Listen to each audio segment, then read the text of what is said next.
Halo dan selamat datang kembali di Podcast Dongeng. Hari ini kita akan membahas sesuatu yang sangat mendasar. Sebuah ide yang jadi jantungnya salah satu gerakan Islam modernis terbesar di dunia. Tajdid atau pembaruan dalam Muhammadiyah. Kita punya banyak sekali sumber di sini yang mencoba membedah DNA organisasi ini, dan satu kata itu, tajdid, muncul terus-menerus. Tapi sebelum kita masuk lebih dalam, saya rasa kita perlu akui dulu ya, bagi banyak orang kata pembaruan disandingkan dengan agama itu kedengarannya bisa, sedikit berbahaya. Tentu saja. Saya rasa disitulah keraguan utamanya muncul. Gini, saat kita dengar kata pembaharuan, pertanyaan yang langsung muncul di kepala kan, kenapa? Kenapa sih Muhammadiyah itu selalu sekali bicara soal pembaharuan? Apa Islam yang kita yakini sudah sempurna ini dianggap punya cacat? Punya kekurangan, sampai harus diperbaiki terus-menerus? Kesannya kan bisa sangat provokatif ya, seolah-olah kita ini mau menciptakan versi baru dari agama. Saya khawatir, jangan-jangan pembaharuan ini cuma istilah kerennya bid'ah. Sesuatu yang mengada-ada dalam urusan agama. Nah, kekhawatiran itu sangat bisa dipahami. Dan itu langsung kena ke miskonsepsi yang paling mendasar.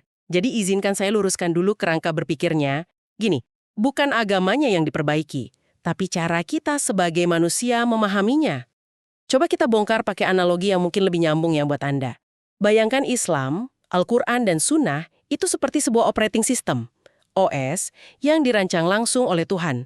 Sempurna, super canggih, nggak ada bug, nggak ada error. Oke, saya mulai menangkap arahnya. Sistem operasi ya? Nah, pemahaman kita, fikih kita, pemikiran keagamaan kita, itu adalah aplikasi yang kita pasang di atas OS tadi. Masalahnya, banyak dari kita ini masih mencoba menjalankan aplikasi versi tahun 1200-an, dipakai buat menyelesaikan masalah yang super kompleks di tahun 2026. Hasilnya bisa ditebak kan? Pasti lemot ya, atau nggak kompatibel?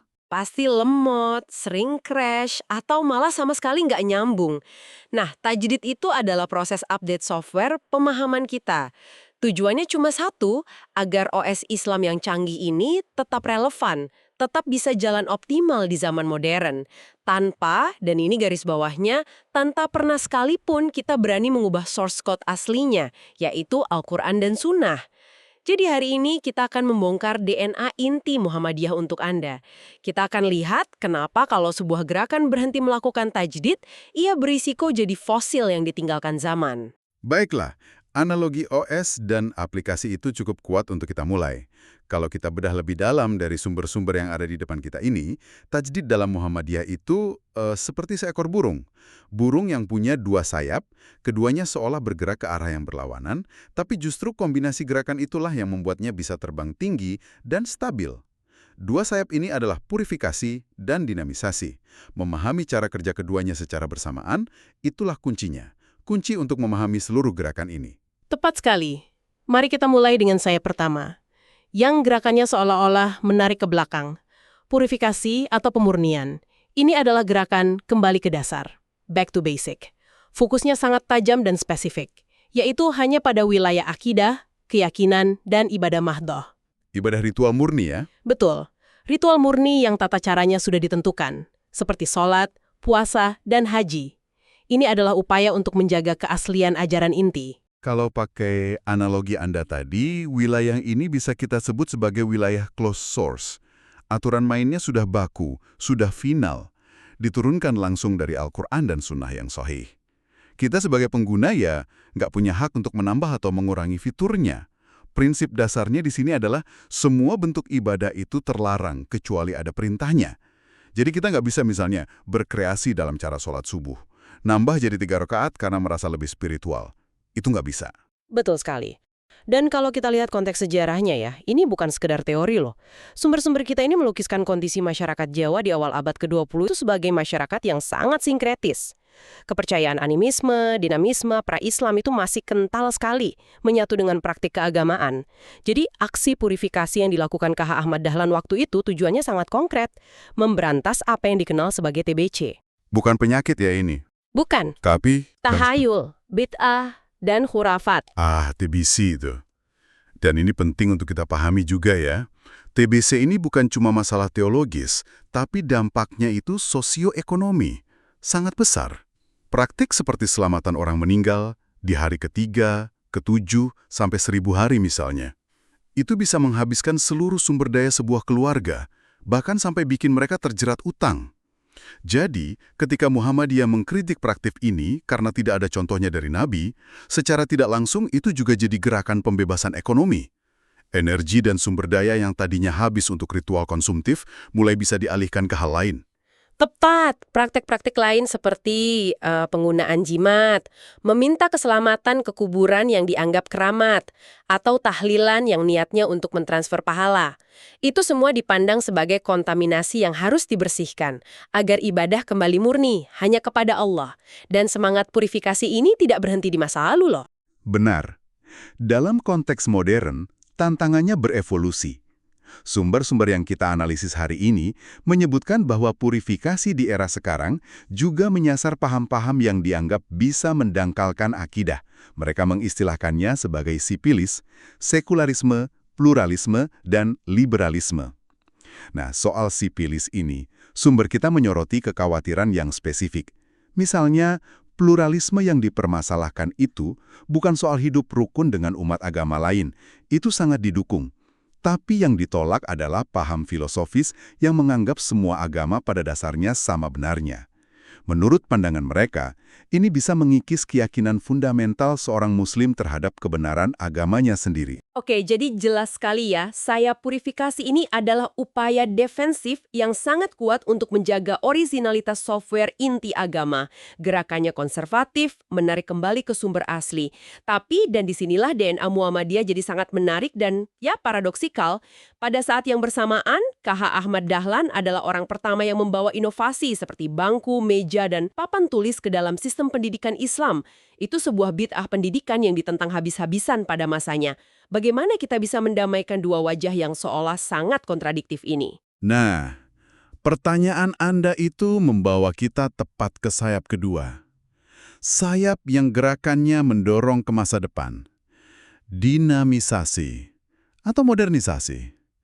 Inilah yang menyelesaikan paradoks tersebut. Jika purifikasi adalah gerakan back to basic, dinamisasi adalah gerakan go to future. Fokusnya ada di wilayah muamalah duniawiyah, yaitu semua urusan duniawi di luar ibadah ritual. Pendidikan, kesehatan, ekonomi, teknologi, politik, sosial, semuanya masuk di sini. Dan jika tadi wilayah ibadah itu closed source, maka wilayah muamalah ini justru kebalikannya. Ini adalah wilayah open source. Di sini, kaidah fikihnya itu terbalik. Hukum asalnya adalah semua urusan duniawi itu boleh, kecuali ada larangan yang jelas. Di area ini, umat Islam tidak hanya boleh, tapi justru didorong, bahkan bisa dibilang diwajibkan untuk terus berinovasi, berkreasi, dan menambah fitur-fitur baru selama tidak bertentangan dengan prinsip dasar syariat. Tunggu dulu, mari kita dalami poin ini. Diwajibkan berinovasi. Ini pernyataan yang kuat. Berarti menjadi modern dalam urusan dunia itu bukan hanya sekedar pilihan, tapi sebuah keharusan dari perspektif ini. Tapi, di mana batasannya? Kalau kita terlalu modern dan terbuka dalam urusan dunia, bukankah ada resiko nilai-nilai agama justru terkikis oleh materialisme atau gaya hidup sekuler? Di mana Muhammadiyah menarik garisnya? Pertanyaan krusial. Dan jawabannya. Wajib. Dan garisnya ditarik dengan sangat jelas. Inilah esensi dari dinamisasi. Kita pakai contoh yang tajam ya. Dulu, Nabi Muhammad berdakwah pakai unta. Kenapa? Karena itulah teknologi transportasi terbaik yang ada pada zamannya. Sekarang, kita berdakwah pakai podcast, pakai YouTube, media sosial. Kalau ada yang memaksa hari ini kita harus berdakwah naik unta di tengah jalanan Jakarta, itu bukan meneladani sunnah. Itu namanya menyusahkan diri sendiri dan orang lain. Kemampuan tajdid yang paling fundamental adalah ini. Membedakan mana yang prinsip ajaran nilai dakwahnya dan mana yang sekedar sarana atau alat untanya yang terikat oleh budaya dan teknologi pada masanya. Contoh paling konkret dari semangat dinamisasi ini bisa kita lihat dari langkah awal KH Ahmad Dahlan sendiri ya. Salah satunya, seperti yang disebutkan dalam sumber kita, adalah penggunaan ilmu hisab, astronomi. Digunakan untuk menentukan awal bulan puasa dan hari raya. Di saat mayoritas umat Islam saat itu masih mengandalkan penglihatan mata telanjang atau ru'yatul hilal, beliau berani mengintegrasikan teks wahyu dengan sains modern untuk mendapatkan kepastian dan akurasi yang lebih tinggi. Ini contoh sempurna bagaimana dinamisasi bekerja, menggunakan alat modern untuk mencapai tujuan agama yang lebih baik. Dan yang lebih revolusioner lagi adalah bagaimana dinamisasi mengubah lanskap sosial seperti yang Anda singgung tadi. Sumber-sumber kita menunjukkan sebuah transformasi yang luar biasa. Biaya-biaya yang tadinya habis untuk ritual-ritual konsumtif itu dialihkan menjadi sebuah gerakan sosial yang sangat produktif. Surplus ekonomi dari para pedagang di Kauman tidak lagi dipakai untuk upacara yang habis begitu saja, tapi diinvestasikan untuk membangun ribuan sekolah, rumah sakit, dan panti asuhan yang modern. Dan kalau kita renungkan, inilah salah satu manifestasi paling kuat dari konsep Islam sebagai rahmatan lil alamin. Rahmat bagi seluruh alam. Amal usaha ini kan tidak eksklusif. Sekolah dan rumah sakit Muhammadiyah itu sejak awal terbuka untuk semua, tanpa memandang suku atau agama. Bahkan di daerah seperti Papua atau Nusa Tenggara Timur, mayoritas siswa atau pasiennya itu non-Muslim. Ini menunjukkan bahwa hasil dari dinamisasi, yaitu kemajuan, dipandang sebagai rahmat yang harus bisa dinikmati oleh semesta, bukan hanya untuk kalangan internal. Ini salah satu poin dari sumber kita yang paling membuat saya terkesan. Nah, untuk memastikan mesin dinamisasi ini terus berjalan dan nggak berhenti, Muhammadiyah kemudian mendirikan sebuah lembaga. Bisa kita anggap sebagai R&D Department, atau pabrik ijtihad kolektif mereka. Majelis Tarjih dan Tajdid. Lembaga ini tugasnya menjawab tantangan-tantangan zaman yang tidak pernah ada di masa Nabi. Mulai dari isu medis seperti bayi tabung, isu ekonomi seperti mata uang kripto, sampai isu-isu global seperti krisis lingkungan. Betul. Dan yang membuat majelis tarjih ini unik, seperti yang diisyaratkan sumber-sumber kita, adalah metodologinya yang canggih. Mereka tidak hanya bergantung pada pendekatan tekstual atau bayani, tapi juga secara sadar menggunakan pendekatan rasional logis burhani, serta data-data dari sains modern. Jadi, saat memutuskan hukum mata uang kripto, mereka tidak cuma bertanya, apa kata Al-Quran dan hadis tentang uang, tapi juga bagaimana teknologi blockchain bekerja, apa risiko ekonominya, apa potensi manfaatnya. Perpaduan inilah yang membuat fatwa-fatwanya seringkali progresif. Nah, di sini letak paradoks indah yang menjadi kekuatan inti Muhammadiyah. Dalam urusan sholat, mereka berusaha menjadi yang paling kuno, paling otentik, mengikuti persis contoh Nabi tanpa ditambah-tambahi. Tapi dalam urusan membangun rumah sakit atau universitas, mereka berusaha menjadi yang paling modern, mengadopsi sains dan teknologi terbaru. Dua sayap ini, purifikasi yang menarik ke masa lalu untuk otentisitas, dan dinamisasi yang mendorong ke masa depan untuk kemajuan, bekerja serentak dan harmonis. Tepat.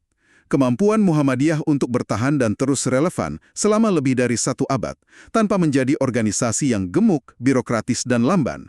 Itu semua karena mesin tajdid ini terus menyala. Sejarah sudah membuktikan, baik itu organisasi, pemikiran, atau bahkan peradaban yang anti-update, menolak perubahan, dan bersikeras dengan aplikasi usan, pada akhirnya pasti akan menjadi fosil sejarah.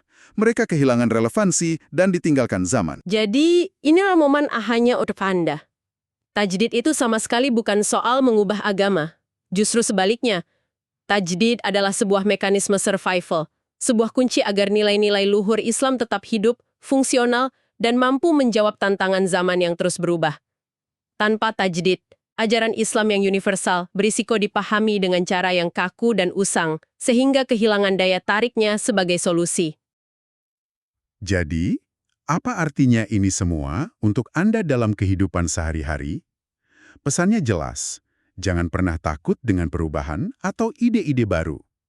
Selama kita punya pegangan yang kuat untuk membedakan mana inti ajaran yang sakral dan tak bisa diubah, dan mana kemasan atau sarana yang fleksibel dan bisa disesuaikan.